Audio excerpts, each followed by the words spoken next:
Nós mencionamos anteriormente de passagem aquilo que é trazido no Talmud, no Tratado de Brachot, que nos fala que os homens piedosos de outrora, assim nos conta o Talmud, já milênios atrás, Shechassidim Arishonim, Ayu Shohim Gimel Shaot Bechol Tfilah Utfilah. Para eles durava e demorava cada reza, cada oração, nada menos do que 3 horas. Vocês já podem fazer o cálculo, se nós temos no mínimo 3 orações por dia, e cada uma das 3 orações levava 3 horas, para que eles rezassem, etc. Então, em outras palavras, nós vemos que 9 horas do dia eles se dedicavam ao serviço espiritual da oração. Interessante trazer as palavras do Alter Rebbe do Rav Shneur Zalman, vamos ler e traduzir aqui, que ele traz na Halachá, porque o Alter Rebbe foi um autor profícuo não só de temas místicos, não só de ensinamentos racídicos, cabalísticos, etc., mas também de assuntos alágicos de legislação judaica. Ele elaborou em torno do Shulchan Aruch, por assim dizer, escreveu o seu Shulchan Aruch, que traz todas as leis com as suas origens, motivos, razões e significados, etc. Então, nas leis de estudo da Torá, nos diz o Rav Shneur Zalman o seguinte: Hassidim Arishonim Ayushohim Tet Shaot Beyom, aquilo que nós mencionamos, que os Hassidim, os homens piedosos de outrora, eles, entre aspas, gastavam 9 horas por dia na tefilá, na oração. Velo ayu chosheshim lebitul Torah. Quem poderia se perguntar, tudo bem, aqui a oração, eles estão envolvidos com algo extremamente elevado e espiritual. Porém, nós sabemos que no judaísmo o estudo da Torá é visto como talvez a coisa mais elevada que exista no campo espiritual. Talmud Torah Keneged Kulam. O estudo da Torá equivale a tudo e etc. Não é? Então, se eles se dedicavam 9 horas à reza, quando pessoas comuns, talvez as 3 rezas do dia, levam para elas 1 hora ou pouco mais de 1 hora, então mesmo que eles queiram estar se dedicando à espiritualidade, talvez eles podiam fazer as 3 rezas somadas em 1 hora e mais 8 horas se dedicarem ao estudo da Torá, que a própria Halachá estabelece que o estudo da Torá está acima de tudo. Interessante que existe um dito racídico famoso trazido no Ayom Yom que fala que a diferença da nossa postura na reza em relação ao estudo da Torá, que no estudo da Torá nós nos encontramos diante de Deus como um aluno, um discípulo está diante do seu mestre, do seu professor. Já na hora da reza nós somos como filhos que estão se apresentando, expondo seus pedidos para o Pai. De qualquer forma, são posturas distintas, são vertentes espirituais, mas baseando-se naquilo que nos fala a Halachá, que o estudo da Torá está acima de tudo, vem a pergunta que o Rav Shneur Zalman traz aqui na própria Halachá: como se permitiam esses homens piedosos de outrora se dedicarem 9 horas por dia à reza, quando talvez, será que não era melhor eles gastarem mais ou utilizarem esse tempo se dedicando mais ao estudo da Torá e abreviando, encurtando? Aqueles não iam cortar os trechos da reza, mas rezar um pouco mais depressa, como todos nós fazemos, não é? Então explica o Alter Rebbe: sabe por que eles se dedicavam com tanto afinco à reza e investiam nisso tanto tempo? Ele explica porque eles na hora da reza conseguiam se concentrar e ligar o seu pensamento, o seu conhecimento leadonakol ao Senhor do Universo, beirá ve'ahavá, e despertar sentimentos intensos em relação a Deus, seja sentimentos de reverência, de temor a Deus ou de amor a Deus. Tudo isso eles, com a sua inspiração durante a reza, eles traziam à tona, despertavam, ativavam, etc. E isso os levava dveikut amitit, a um vínculo genuíno, verdadeiro com o divino. A ponto de eles chegarem a um êxtase, um transe espiritual tão elevado que eles, por assim dizer, não sentiam o lado físico corpóreo, se desligavam do mundo material. O mitzvat adveikut amitit, chegar nesse estado de espírito, chegar nesse nível de uma ligação e um vínculo verdadeiro, genuíno, tão profundo com Deus, imbuído de sentimentos profundos de amor e temor a Deus. Isso ele nos diz, o Alter Rebbe, pela própria Halachá, Igdolá mitzvah Talmud Torah, isso ainda é maior, mais elevado do que a própria mitzvah grandiosa de estudo da Torá, mas essa dveikut, essa ligação que se consegue a Deus com esses sentimentos, com essa intensidade que eles obtinham através da reza, isso é mais elevado ainda.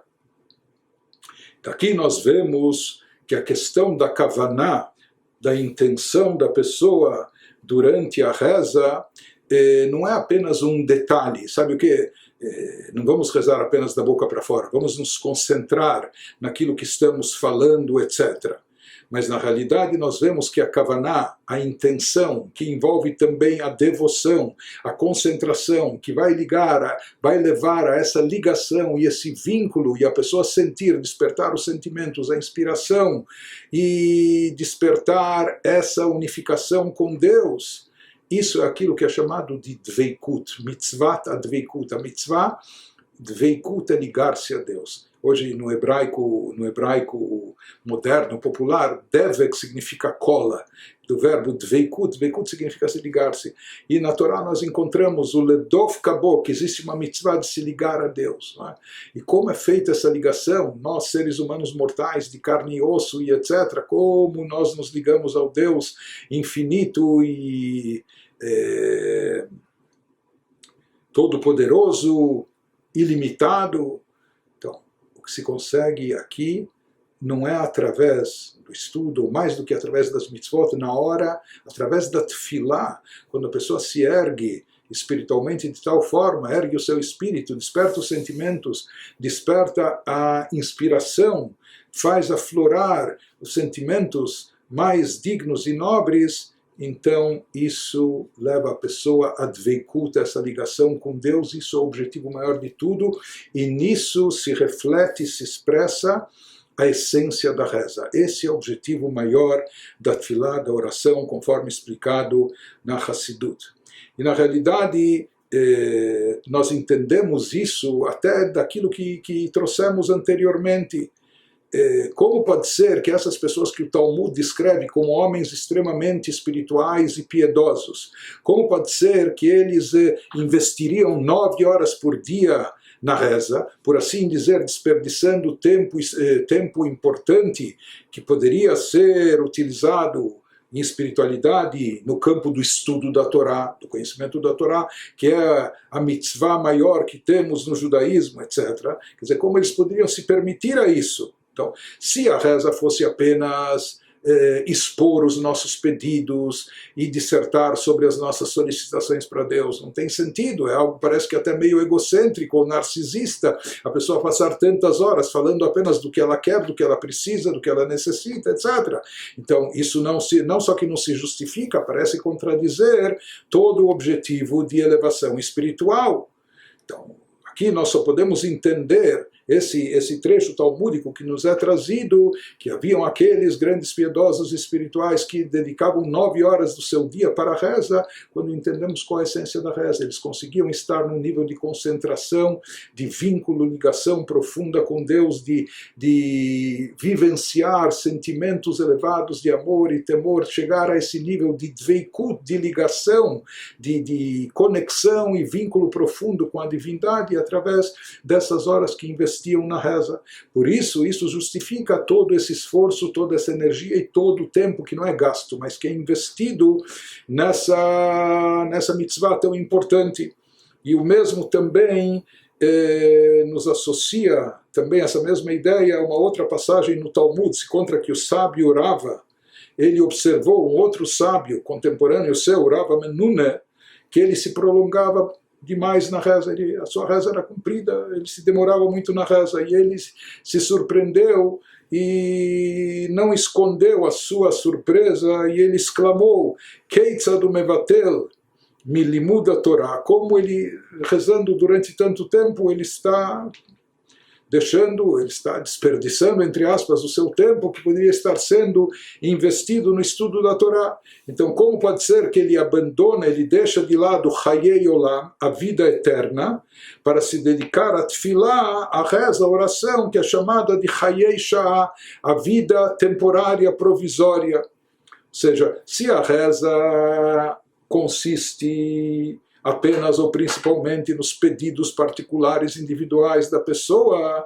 Então, tudo bem, é importante a gente saber que Deus é o provedor de tudo e é a Ele que devemos dirigir os nossos pedidos e que Ele é o regente do universo, e essa conscientização nós interiorizamos e nós absorvemos durante a hora da reza, etc. Mas se todo o sentido da reza é apenas esse, no final das contas se diz, aquilo que nós precisamos no nosso dia a dia, nossa parnassá, nosso sustento, saúde, são coisas passageiras, coisas temporárias, coisas voláteis, não é assim a nossa vida. Já o estudo da Torá é algo perene, algo eterno, algo que nos leva ao mundo da eternidade. Então isso que dizia o sábio Rava, como pode ser que Rava Menune, ele deixa a vida eterna, que pode ser obtida através do estudo da Torá, para se dedicar à vida passageira, aos assuntos passageiros, não é? Mas isso ele estava encarando de acordo com a visão básica sobre a tefilá. Se toda a tefilá, se toda a oração consiste apenas nos nossos pedidos, então isso não passa de algo necessidades temporárias, passageiras, voláteis. E a Gemara nos conta que Rava Menune respondeu para eles: "Man Torah lechud, man tefilá lechud." Existe horários, há o momento, a hora de estudar Torá, e existe a hora, o momento de rezar. Então ele diz: agora a minha reza se estende durante todo o tempo que é necessário para rezar. E aparentemente essa resposta da Gemara que Rava Menune traz para ele é difícil de entender. Tudo bem, existem tempos distintos, a hora da reza, a hora do estudo da Torá, a hora do estudo da Torá. Mas aqui a questão era outra: quanto tempo deve se investir em cada coisa, não é? Então, que tipo de resposta Rava Menune deu, dizendo para o sábio Rava: a hora para tudo, tem a hora de Torá, de estudo da Torá, e tem a hora da reza, da hora da oração. Então se explica que a intenção mais profunda na resposta de Rava Menune foi esclarecer para o sábio Rava que na realidade a sua reza, se ela se estende por tanto tempo, se ele se demora tanto na reza, não é porque ele está enfatizando só os seus pedidos, as suas necessidades, os seus desejos, não.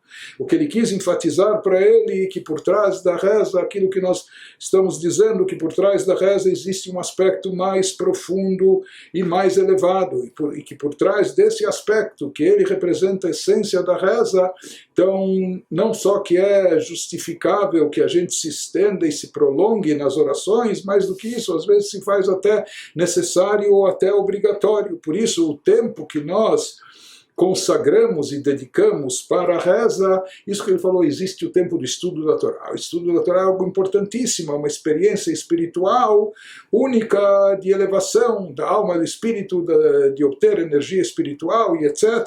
Porém, assim como existe o tempo para o estudo da Torá, existe o tempo para a reza, porque a reza também carrega as nossas baterias espirituais, a reza também nos eleva, a reza também nos vincula e nos liga ao Criador, e isso é tão importante quanto o estudo da Torá, se não mais, como nós vimos em algumas passagens. Isso é aquilo que nós estávamos elaborando aqui, conforme a Hassidut nos explica, que através da reza nós chegamos a Dveikut, a ligação e o vínculo mais profundo com Deus, e isso é essencial. Isso é tão essencial que daqui nós podemos entender também porque a reza se constitui na base, na estrutura de todo o judaísmo, de toda a Torá e mitzvot. Uma pessoa que só estuda a Torá, mas não quer rezar, ou reza sem atribuir a isso grande importância, por mais que ele dedica horas a fio no estudo da Torá. Ou mesmo alguém que cumpre as mitzvot, mas se falta na reza da pessoa, então isso, tanto a Torá e mitzvot que ele faz estão faltando, estão faltosas. Existe algo aqui não só imperfeito, mas algo essencial, um pé de apoio que está faltando. Por quê? Porque no final das contas, o objetivo geral de todas as vertentes que nós temos no judaísmo, estudo da Torá, cumprimento das mitzvot, como a própria oração, o objetivo de todos os aspectos nossos de servir a Deus, o objetivo e a finalidade de tudo, conforme explicado na Hassidut, é levar a criatura a vincular-se ao Criador. Elevar a criatura e levá-la a uma conexão profunda com Deus. Esse é o objetivo do estudo da Torá, do cumprimento das mitzvot, assim como da tefilá, levar o ser humano a ligar-se a Deus, conectar-se com Deus. Portanto, cada um desses aspectos, cada um desses serviços representa uma outra trilha, um outro caminho, uma outra estrada que nos leva, nos conduz a esse vínculo com o Criador. Através do estudo da Torá, por exemplo, nós estamos ligando o nosso intelecto, a nossa mente, nosso intelecto, com o divino. Quando a nossa mente está imbuída do conhecimento e sabedoria divina, nós estamos ligando o nosso intelecto, que é o que é de mais elevado, o poder único do ser humano, ligando isso a Deus, através do cumprimento prático das mitzvot. As mitzvot todas estão ligadas ao campo prático, então com isso nós estamos ligando os órgãos do nosso corpo e todo o movimento da pessoa, o campo da ação, da nossa atuação, estamos levando isso a ligar-se com Deus. Mesma forma, isso então, todos os objetivos de serviço a Deus é nos vincular a Deus. Porém, através da tefilá, da oração, se consegue uma elevação maior e um vínculo único. E essa dveikut, essa conexão especial, só é obtida e só pode ser obtida através da reza. Por isso também a reza é chamada da alma da espiritualidade, ou seja, a alma de todos os assuntos do judaísmo. O que dá vida, qual é a alma da Torá, qual é a alma das mitzvot, o que dá vida, assim como a alma dá vida ao corpo, o que dá entusiasmo, vibração, energia, elevação ao nosso estudo da Torá, a nossa prática das mitzvot. Essa é a tefilá, a oração que fazemos quando ela é feita de forma adequada, com a concentração, com a inspiração, com a meditação, com a emoção, etc. Com isso nós conseguimos não só fazer uma tefilá de forma ideal, uma oração elevada, mas também isso dá vida a toda a nossa espiritualidade nos outros campos, no estudo da Torá e no cumprimento das mitzvot.